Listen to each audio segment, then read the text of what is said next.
y a la vraie musique congolaise. L'art congolais existe.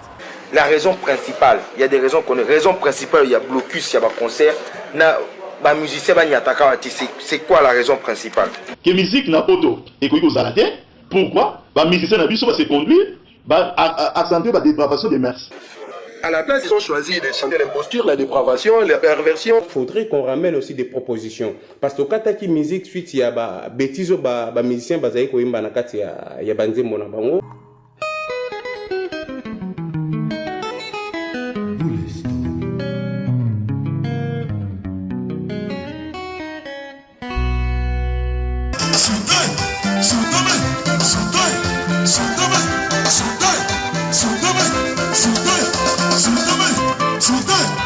Voilà Sundama yango tobina. Alors lelo soki boyoki fali azako beta na Allemagne azako beta na France. Boya ko lobali suto pekisi Sundama tandis que la charité bien ordonnée commence toujours par soi-même.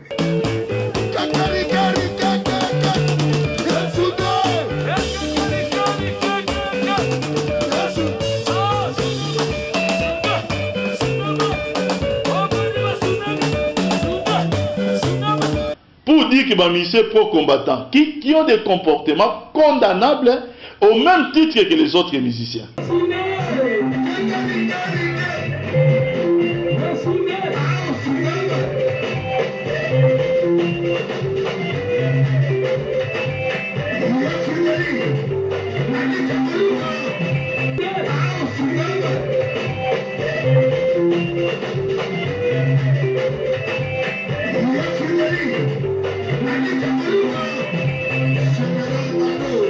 Mais comment voulez-vous not comprendre des logiques? Tu reproches les musiciens des bêtises, mais tant que vous avez frère Nabiso Lokola Bokechu, tant que vous avez Sangolo, différence ni les alina, bateau bayamba qui a matarana pour nayo karabilengi donc. Et ça va bêtise.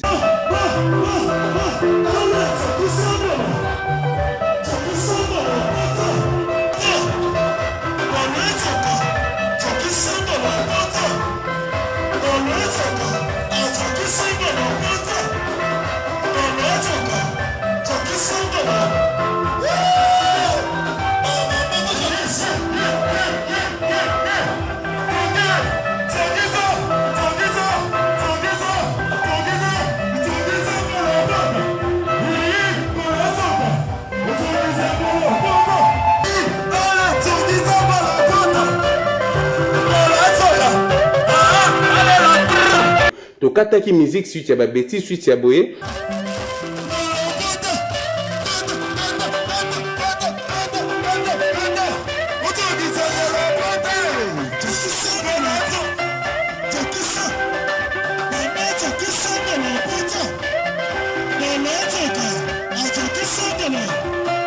Tourner le combat comme quoi le combattant était contre les musiciens. Or, par contre, le combat n'est pas contre les musiciens. Nous avons interdit la musique. Mais en revanche, Bokechu, Somono, des noms qu'ils ont cités. Somono, vous avez vu Somono parce qu'il était dans Somono. Je vous parle de Somono. Somono, des noms qu'ils ont cités, peuvent accompagner pour bêta musique. Il y a ce qu'ils ont appelé la résistance, il y a révolution peuple congolais, ainsi de suite. Somono a animé lorsqu'on a pris d'assaut les Champs-Élysées. Il n'avait pas de micro et vous voulez me dire que Somono ne va pas jouer. Il faut arrêter à un moment donné. Il est de tous les combats. On va dire que ça, c'est pas une dépravation des mœurs. Allez, maman, kobangela kangaïze.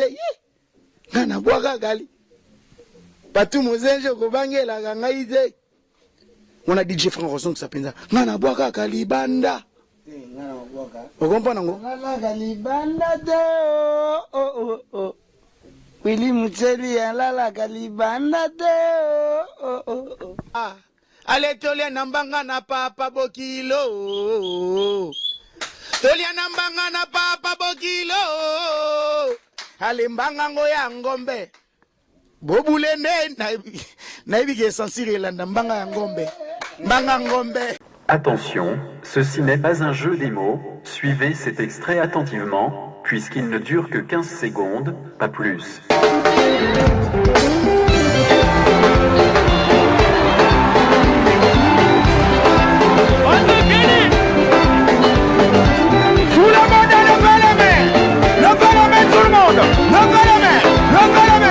Arrêt sur image pour les nostalgiques, car les combattants congolais ont inventé un nouveau concept, les chansons dites patriotiques.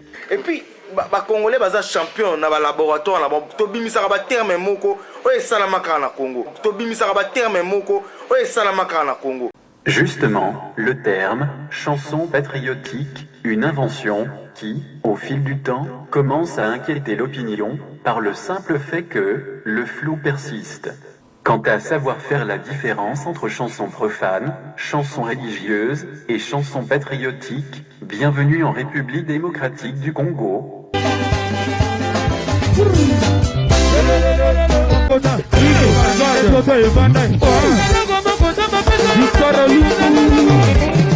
La vraie musique, le folklore, frère, il y a la vraie musique congolaise. L'art congolais existe. Et pour justement protéger ce patrimoine artistique, les combattants congolais ont donné un coup des bâtons dans la fourmilière musicale. Parce que quand tu musique suite il y a bêtises ba musicien bazai ko imba na kati ya banzembo na bango. Tourner le combat comme quoi le combattant était contre les musiciens. Or, par contre, le combat n'est pas contre les musiciens. Nous avons interdit la musique. Mais quand ta musique et le but est que tu as c'est quoi. À un moment, il faudrait qu'on ramène aussi des propositions. Justement, des propositions, il en faudrait, mais les observateurs indépendants se posent des questions et non des moindres. Faut-il citer le nom du Congo dans la chanson pour qu'elle soit dite patriotique? Faut-il parler de la région du Kivu ou des femmes violées pour qu'elle en soit une? Pourquoi pas un album exclusivement patriotique? Lorsqu'on a sorti l'album, il y a 12 chansons, il y a 6 chansons engagées. Il y a 2 chansons à Mambo Bolingo, 2 chansons à Mambo Vie Normale, Vivara. Bref, tout ceci devient compliqué entre les chansons d'amour, chansons patriotiques, chansons engagées. Entre la théorie et la pratique, il n'y a qu'un pas. L'artiste est censé dépeindre la société. Ça, c'est la définition de l'artiste. L'artiste dépeint la société. Voici, en exclusivité, une sélection des chansons dites patriotiques, version combattant et collabo, que le meilleur gagne.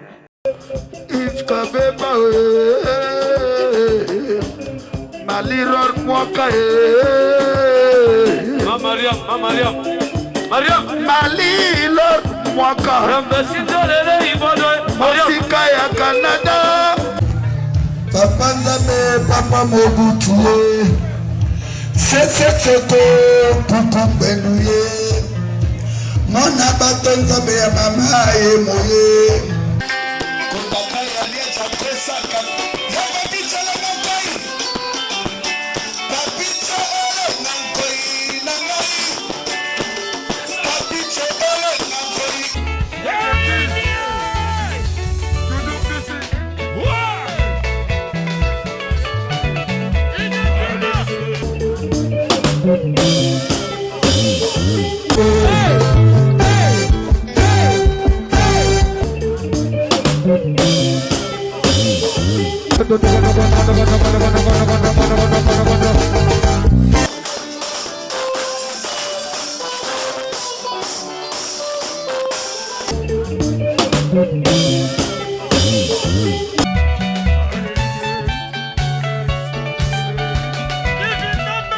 Et curieusement, dans la renaissance des chansons patriotiques, il est impératif de constater que les danses et chorégraphies n'ont pas changé.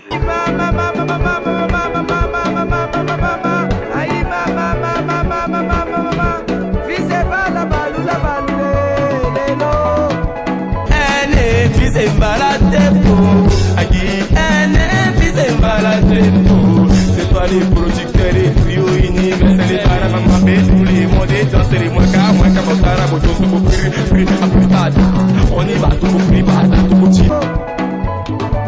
Aïe, mama, c'est pas là, chobo. Aïe, mama,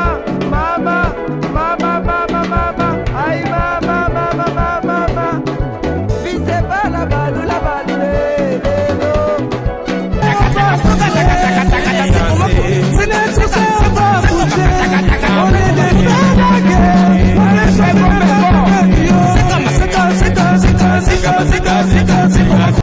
comme Jean Goubal, ils ont fait de la musique congolaise. Et que me dire que la musique congolaise, c'est ces insanités? Je vais citer un nom bizarre. Jean Goubal. Guillaume Touti, tu es un ancien de l'Académie des Beaux-Arts. Jean Goubal a participé à la campagne électorale. Il y a Moutou Oazo Konzambo Kanabiso. Mais ce qu'on a dit, thème au Jean Goubal a Yembaka.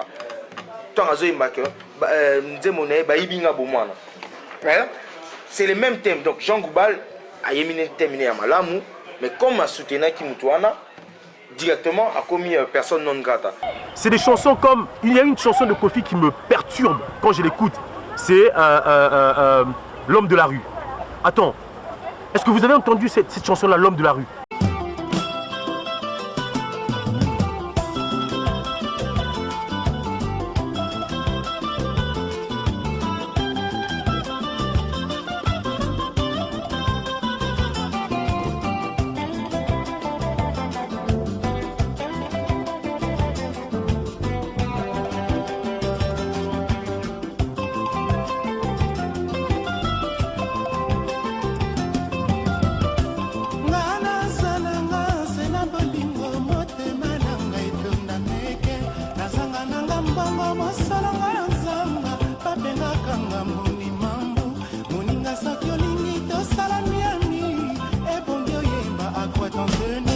Attends, est-ce que vous avez entendu cette chanson-là, Orphelinat?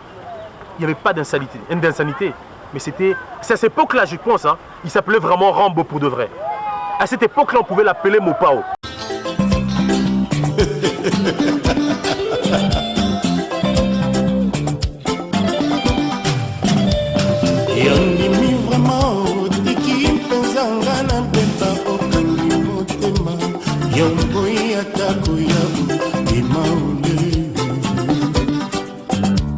Azanga papa, azanga mama, azanga ndeko, moto oyo alinga kali, oyo mipesa.